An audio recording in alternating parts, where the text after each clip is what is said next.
Halo guys, kembali lagi bersama aku di channel Rilia membahas berbagai genre film. Apa kabar? Di sini kalian pernah nggak sih ngalamin kejadian horor waktu shift malam? Nah, pas banget nih aku mau bahas filmnya berjudul Last Shift yang dirilis tahun 2014. Film ini menceritakan seorang gadis muda yang mendapat shift malam di hari pertamanya dia bekerja sebagai polisi baru. Kebetulan gedung yang ia tempati ini pernah terjadi hal-hal yang mengerikan yang membuat kantor itu akhirnya ditutup dan pindah ke kantor baru. Sebenarnya apa sih yang terjadi? Semengerikan itukah? Oke, sebelum kita ke alur film, boleh dong sempetin sebentar aja buat subscribe channel ini, lalu like and share dan nyalain lonceng notifikasinya biar kalian gak ketinggalan video terbaru dari aku. Dan juga biar aku lebih semangat lagi ngontennya. Terima kasih. Di awal film ini kita akan berfokus kepada seorang polisi wanita bernama Jessica Loren. Malam ini merupakan tugas pertama Loren untuk bergabung dalam kesatuan polisi yang meskipun ibunya kurang setuju. Loren berhasil meyakinkan sang ibu bahwa keputusannya menjadi polisi merupakan hal yang tepat. Lagi pula pekerjaan ini impian Loren. Goodbye. Selesai teleponan, Loren segera masuk ke dalam kantor. Di sana dia bertemu sersan polisi bernama Cohen. Cohen mengatakan bahwa ini malam terakhir kantor beroperasi dan Loren adalah polisi shift terakhir yang akan menjaga kantor tersebut. Cohen juga memberitahu kalau semua panggilan 911 sudah dialihkan ke kantor yang baru. Jadi Loren tidak akan menerima telepon darurat dari siapapun sehingga pekerjaan Loren jauh lebih mudah karena Loren hanya bertugas menjaga kantor tanpa melakukan apapun. Jika Loren butuh sesuatu, hubungin kantor pusat atau bisa juga telepon dirinya.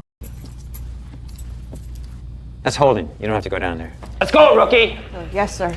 Lalu Cohen menunjukkan ruang penyimpanan barang bukti di mana di situ tersisa barang bukti dari setiap kasus yang seharusnya benda-benda ini sudah dimusnahkan kemarin tetapi tidak jadi dan jadinya akan dijemput malam ini oleh tim dari departemen pembersih yang akan datang antara jam 10 malam sampai pukul 4 pagi. Maka dari itu Cohen memperingati Loren untuk tidak meninggalkan kantor. Setelahnya Cohen memberikan kunci kantor kepada Loren lalu dia pun pergi dan akan kembali saat jam kerja Loren selesai. Pada pukul 8 malam, sambil membaca buku, Loren mulai ngantuk dan sempat tertidur sampai membuat bukunya jatuh. Bersama dengan itu, Loren tiba-tiba mendapati lampu kantor rusak. Lampu itu terus berkedip-kedip yang ketika Loren mengamatinya, tak lama telepon berdering. Loren segera mengangkat, terdengar wanita itu terus menangis. Loren bertanya mengenai lokasi, tetapi diabaikan dan wanita itu langsung menutup telepon sehingga Loren tidak mendapat info sedikit pun. Loren pun lantas menghubungi kantor pusat untuk melaporkan kejadian barusan, di mana si bapak operator sempat merasa heran karena seharusnya semua panggilan 911 sudah dialihkan ke kantor baru. Meski begitu, si bapak tetap mencatat kode telepon itu sehingga jikalau ada info, Loren akan diberitahu.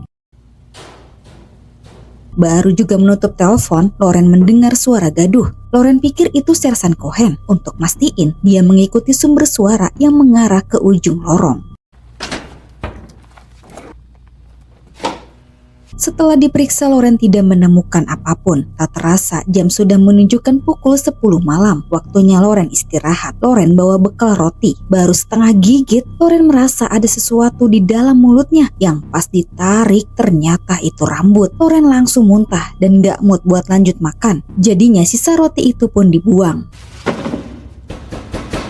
Di waktu yang sama terdengar pintu diketuk sangat keras. Loren periksa, tapi dia tidak melihat siapapun. Yang ketika Loren ingin kembali masuk, dia dikagetkan kemunculan pria tunawisma yang tiba-tiba sudah berada di dalam. Loren menegur sekaligus menyuruh pria itu pergi. Namun bukannya menjawab, si pria malah pipis di tempat. Kesabaran Loren setipis tisu. Sambil mengeluarkan pentungan, Loren perlahan mendekati si pria yang saat itu juga Loren mengusirnya secara paksa.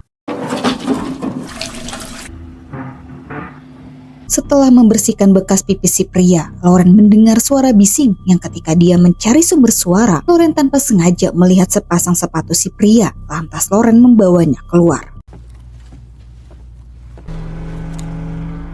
Suara bising itu pun kembali terdengar. Loren mengikuti sumber suara yang ketika berada di ruangan gelap, suara itu pun terdengar semakin kencang. Begitu dicek, ruangan itu ternyata toilet yang sangat bau dan kotor karena sudah lama tidak dibersihkan. Sambil menutup hidung dengan lengannya, Loren terus mengikuti sumber suara, membuat dia mengarah ke ruangan lain yang seketika suaranya langsung hilang. Loren kini berada di ruang loker. Di antara semua pintu, hanya ada satu pintu yang memiliki kunci tepat di loker nomor 25. Membuatnya penasaran, lantas Loren membukanya. Di situ dia menemukan sebuah foto dirinya waktu kecil bersama sang ayah. Sedikit info, ayah Loren ini sudah meninggal dan merupakan seorang polisi juga yang dulunya bekerja di kantor itu. Loren tidak merasa ada yang aneh karena dia berpikir itu loker sang ayah. Awalnya Loren ingin membawa foto itu, tetapi tidak jadi, sehingga dia mengembalikannya ke tempat semula. Baru akan pergi, Loren dikejutkan dengan semua pintu loker yang terbuka sendiri. Loren menghiraukan itu. Lalu tak berselang lama, Loren menerima telepon kembali dari orang yang sama. Kali ini wanita itu memberikan informasi. Dia bernama Monica yang saat ini tengah dibawa ke sebuah peternakan. Namun dia tidak mengetahui lokasinya secara detail. Hanya saja di tempatnya dia mendengar suara baboy. Dan ketika Monica menutup telepon, Loren menerima panggilan lagi yang dikira itu Monica. Ternyata dari tim departemen kebersihan yang hanya ingin memberitahu bahwa mereka akan datang sedikit terlambat.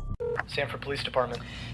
Loren kemudian menghubungi kantor pusat untuk melaporkan perihal yang sama. Bedanya, Loren mendapat info sedikit mengenai wanita tersebut. Bapak operator tentu merasa semakin heran. Mungkin saja Monica tidak menghubungi 911 tapi langsung ke Loren. Meskipun demikian, Bapak operator tidak bisa melacak telepon itu, tapi dia akan mencari tahu yang berhubungan dengan Baboy. Dan saat ini yang harus dilakukan Loren adalah menyuruh Monica menghubungi 911 jika Monica kembali menelpon. Mendapat panggilan misterius seperti itu tidak membuat Loren curiga sama sekali. Dia masih tetap menunggu sambil membaca buku yang secara tiba-tiba Loren dikagetkan dengan lemari di belakangnya yang bergeser sendiri. Awalnya Loren mengabaikan, tetapi ketika lemari itu kembali bergeser, lantas Loren memeriksanya. Semua terlihat aman, tidak ada yang rusak juga. Begitu Loren kembali ke tempat duduknya, lagi-lagi lemari itu bergeser, tapi kali ini sangat kencang. Bukannya takut, Loren justru kesal.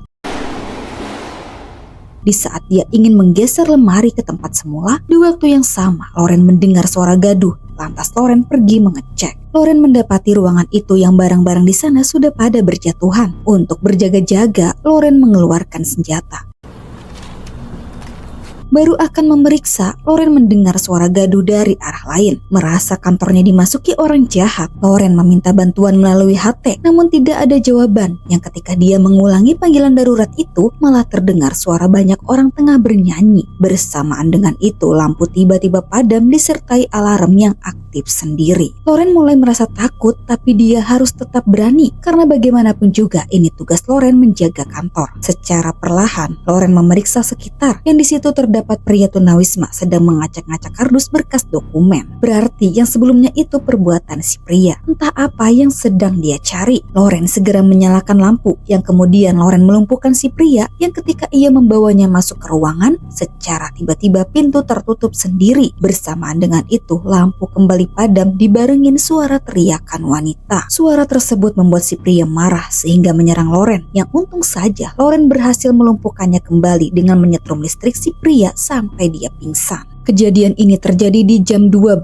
malam. Merasa ada seseorang yang sengaja mengunci dirinya, Loren berteriak meminta untuk dibukain. Namun tidak ada yang respon, membuat Loren sangat kesal. Yang ketika dia berusaha membuka pintu, secara mengejutkan di kaca muncul orang dengan wajah berdarah, membuat Loren kaget sampai menjatuhkan senternya.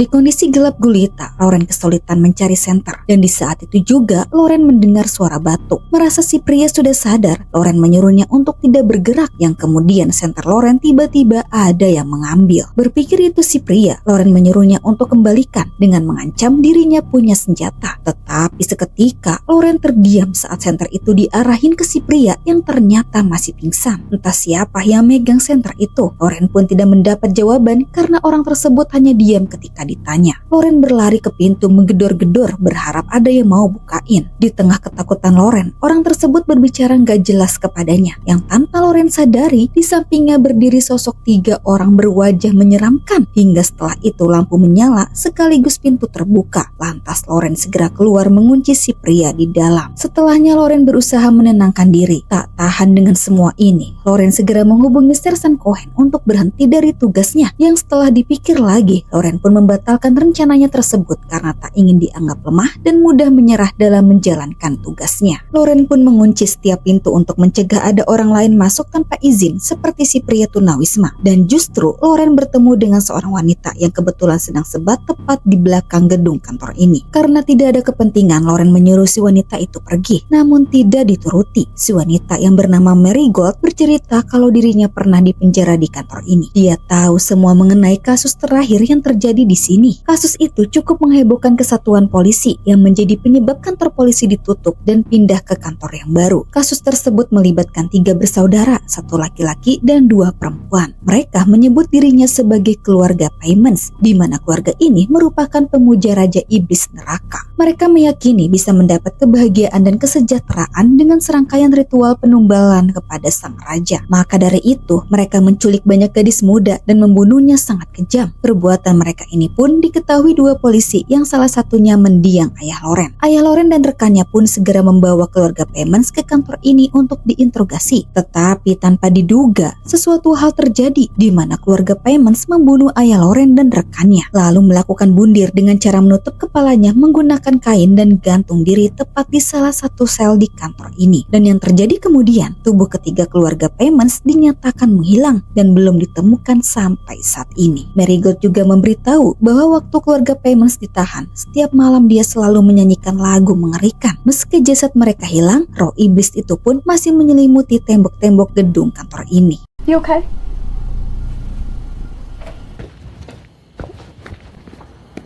Setelah Marigold pergi, Loren kemudian mengecek keadaan sekitar, di mana dia melihat TV nyala sendiri yang menampilkan rekaman interogasi kepada keluarga Payments. But he's downstairs. The ones you prayed for.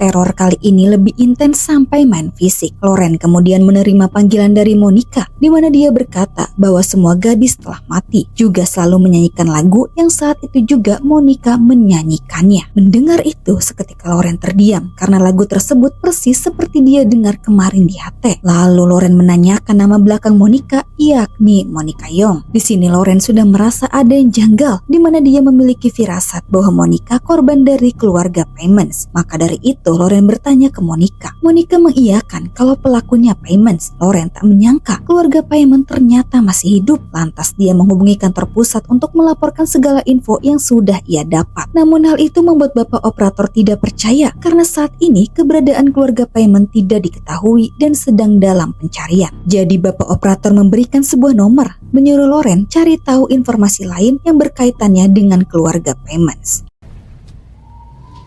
Tak lama Loren menutup telepon, dia mendengar suara orang bersiul. Lantas Loren pergi mengeceknya. Satu persatu ruangan diperiksa, yang ketika Loren lengah sedikit, secara tiba-tiba kursi tertumpuk sendiri. Oh my god. Real fucking funny. Loren sudah sangat muak dengan semua teror ini. Ia beranggapan bahwa dirinya sedang dikerjai, sehingga secara emosi Loren mendorong jatuh kursi-kursi itu. Lalu tak lama bel bunyi. Loren kedatangan polisi senior yang malah Loren anggap dialah yang mengerjai dirinya. Polisi ini bernama Obsidian Price. Dia menjelaskan bahwa dirinya sama sekali tidak seperti yang dikatakan Loren. Kedatangannya hanya ingin memeriksa keadaan Loren saja. Loren jadi nggak enak sudah menuduhnya. Kemudian mereka saling mengobrol di mana Ryan ingin memberitahu tragedi penangkapan keluarga Payments. Jadi waktu itu dia dan ayah Loren tiba lebih awal di TKP. Mereka disuruh menunggu bantuan. Namun karena kondisi di sana kacau, mereka memutuskan untuk bertindak tanpa perintah. Keluarga Payments membunuh semua gadis dan 2 polisi termasuk ayah Loren. Cerita selesai, Ryan pun pamit pergi. Yang ketika dia berbalik, Loren langsung kaget terdiam melihat kepala belakang Ryan bolong. Berarti polisi satu lagi yang tewas bersama sang ayah Loren adalah Ryan.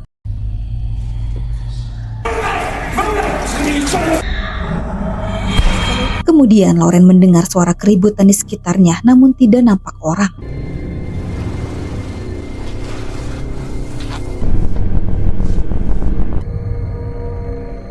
Dengan apa yang ia lihat barusan membuat Loren ketakutan parah. Dia lari bersembunyi untuk menyiapkan mental. Ketika keberaniannya sudah ada, Loren keluar berniat ingin menembak, namun sosok itu telah pergi. Tak berselang lama terdengar suara orang minta tolong yang ternyata si pria. Ketika Loren ingin bukain pintu, dia dikagetkan dengan penampakan sosok keluarga Payment gantung diri, sehingga hal itu membuat Loren pergi meninggalkan si pria yang ketakutan. Loren berusaha meyakinkan diri bahwa semua yang ia alami tidaklah nyata. Belum juga selesai dengan yang tadi, Loren kembali diganggu. Dia mendengar orang-orang sedang bernyanyi. Loren sebenarnya tahu itu lagu keluarga Payments, tapi karena rasa keponya sangat besar, lantas Loren mencari di mana suara nyanyian itu berasal. Di hadapannya langsung Loren melihat hantu korban-korban Payments yang ketika mereka semua menatap Loren, pintu langsung tertutup sendiri, membuat pandangan Loren teralihkan sehingga hantu itu pun hilang. Loren mengabaikan dan pergi mengecek setelah mendengar orang seperti sedang mengacak-ngacak barang, dan benar saja Loren mendapati ruang penyimpanan barang bukti sudah berantakan. Tidak kuat lagi dengan hal-hal mistis di kantor ini, Loren akhirnya menyerah. Dia menghubungi Cohen untuk melaporkan bahwa dirinya ingin berhenti. Permintaan Loren disetujui, tapi Cohen tidak bisa datang sekarang. Dia akan menemui Loren saat jam kerjanya berakhir. Berarti percuma saja Loren ingin resign.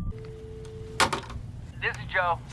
Hey Joe, this is... Kemudian Loren menghubungi tim pembersih untuk menanyakan kapan datang. Mereka tidak menentukan jam berapanya, tapi yang pasti mereka akan segera menghubungi Loren. Tak ingin berada di kantor, Loren akan menunggu tim pembersih di dalam mobil. Tetapi baru aja keluar sebentar, Loren harus kembali masuk karena Monica menelpon. Di situ Monica kasih tahu kalau dirinya berhasil kabur dan tengah berada di hutan. Loren tentu senang mendengarnya. Sambil terhubung dengan Monica, Loren mencoba menghubungi kantor pusat untuk meminta bantuan, yang ketika baru tersambung, Monica langsung menutup telepon. Loren ingin melaporkan lokasi Monica saat ini, namun si bapak operator malah berbicara hal yang membuat Loren tidak bisa berkata-kata, di mana ternyata Monica Young telah meninggal setahun yang lalu. Monica merupakan korban terakhir dari pembunuhan keluarga Payments dan jasadnya ditemukan di dalam hutan. Si bapak berpendapat mungkin saja yang menelpon Loren orang iseng, atau bisa jadi Loren sedang diganggu hantu Payments. Lantas si bapak menceritakan kisah horor yang pernah terjadi di kantor ini, yang secara kebetulan sebuah foto tiba-tiba terbang ke arah Loren karena ingin melihat Loren menutup telepon. Tak disangka itu foto ayahnya yang tewas. Juga foto-foto lain seperti beberapa korban Payments dan Ria. Melihat semua itu membuat Loren seketika berdoa untuk menguatkan imannya, yang ketika dia membuka mata muncul lebih banyak foto, sekaligus terdengar suara aneh yang bikin kuping Loren kesakitan parah. Hingga tak kuat menahannya lagi, Loren pun pingsan. Tak lama Loren tersadar, yang kemudian dia menerima telepon dari ibunya. Saat ibunya berbicara, Loren malah tidak fokus karena dia sedang kebingungan mencari senjata miliknya yang tiba-tiba hilang. Mulai panik, Loren segera menutup telepon. Lalu dia melihat wanita masuk ke ruangan yang ketika Loren mengejarnya, dia dibuat pingsan. Loren pun segera sadar. Wanita gila ini sangat mengidolakan Payments. Sayangnya saat Payments gantung diri, dia tidak diajak dan itu membuatnya sangat kesal. Si wanita rela melakukan apapun untuk Payments asal dia bisa menjadi pengikutnya. Si wanita tahu Loren telah diganggu Payments, dia bisa merasakannya karena malam ini adalah malam 1 tahun kematian Payments, dan itulah alasan dia di sini, ya untuk merayakannya. Seketika itu si wanita menembak mati dirinya.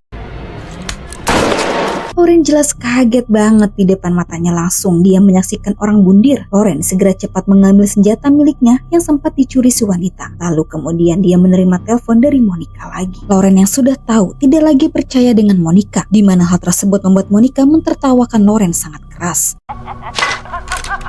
Seketika itu Monica muncul dari bawah meja sehingga mengagetkan Loren, yang langsung membuatnya berlari ke arah lemari di belakangnya.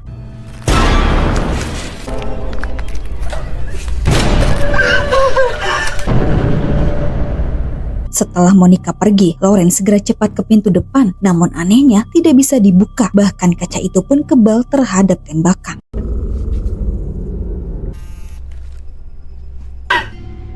Dad? Di tengah kepanikannya, Loren menerima telepon dari sang ayah. Loren meyakinkan diri bahwa ini tidak nyata. Meskipun demikian, Loren tetap meladeni ayah hantunya itu. Yang lama-kelamaan, Loren terbawa suasana hingga dirinya menganggap itu benar ayahnya yang menelpon. Sang ayah memberitahu bahwa pria yang telah membunuhnya masih berada di gedung ini dan dia menyuruh Loren untuk membalas atas kematiannya. Tak lama telepon itu ditutup, Loren dikejutkan dengan kemunculan si pria tunawisma yang entah bagaimana dia bisa keluar. Loren mengikuti si pria, lalu saat ia ingin menangkapnya dan menyuruh si pria berbalik, Loren kaget melihat wajah si pria jadi menyeramkan. Yang seketika itu lampu tiba-tiba padam dibarengin hilangnya si pria. Loren segera mencari ke sel. Di situ dia tidak menduga mendapati si pria sudah tewas gantung diri. Lantas Loren segera meminta bantuan melalui HT. Namun bukannya respon polisi yang ia terima, Loren justru mendengar lagu Payment itu lagi. Tidak ada hentinya, gangguan terus bermunculan. Apalagi sekarang, Loren diperlihatkan penampakan John Michael Payment sebagai pemimpin sekte sesat itu. Loren buru-buru keluar, namun langkahnya terhenti ketika Loren melihat foto kenangan bersama sang ayah. Foto itu sedikit membuat Loren membangkitkan semangatnya. Lalu Loren menerima telepon kembali dari ayahnya untuk memberitahu bahwa orang yang membunuh si ayah sudah datang. Ada 3 orang. Jadi Loren diminta untuk membunuh mereka. Loren menuruti perkataan sang ayah dan segera menyerangnya. Terjadi adu tembak di antara mereka, tetapi dengan sangat mudah Loren berhasil menembak mereka semua. 2 orang sudah mati, sisa 1 yang dalam keadaan sekarat. Orang itu melontarkan kata-kata yang membuat Loren kesal, sehingga Loren menembaknya sekali lagi sampai dia tewas. Di saat bersamaan, Cohen muncul langsung menembak Loren. Dalam keadaan sekarat, Loren diperlihatkan kenyataan yang sesungguhnya, bahwa ketiga orang yang ia tembak ternyata merupakan tim dari Departemen Kebersihan yang datang sesuai jadwal, yakni jam 4 pagi. Yang karena penglihatannya sudah dimanipulasi, Loren tidak mampu melihat realita yang sesungguhnya dan menganggap jika mereka semua adalah para pengikut keluarga Payments. Cohen pun segera meminta bantuan, yang di situ Loren seketika terdiam dengan tatapan kosong. Bersamaan dengan itu terdengar lagu Payments lagi. Namun hanya Loren yang bisa dengar. Anehnya, Loren ikut menyanyikan lagu itu yang seketika arwah keluarga Payments muncul. Lalu kemudian film pun sudah berakhir. Benar-benar semengerikan itu ya, gak cuma horor doang. Kantor polisi itu memang sampai kapanpun akan tetap mencari tumbal karena keluarga Payments ini yang meskipun dia sudah mati, tapi roh iblisnya tetap berkeliaran. Sangat disayangkan, di hari pertama Loren bekerja, dia langsung apes dan malah menjadi seorang pembunuh yang meskipun penglihatan dia dimanipulasi. Di akhir film sudah jelas, Loren tidak selamat. Dia akhirnya mati, lalu rohnya dibawa keluarga Payments untuk bergabung bersama mereka. Oke, segitu aja dari aku. Sampai jumpa di video selanjutnya. Bye-bye.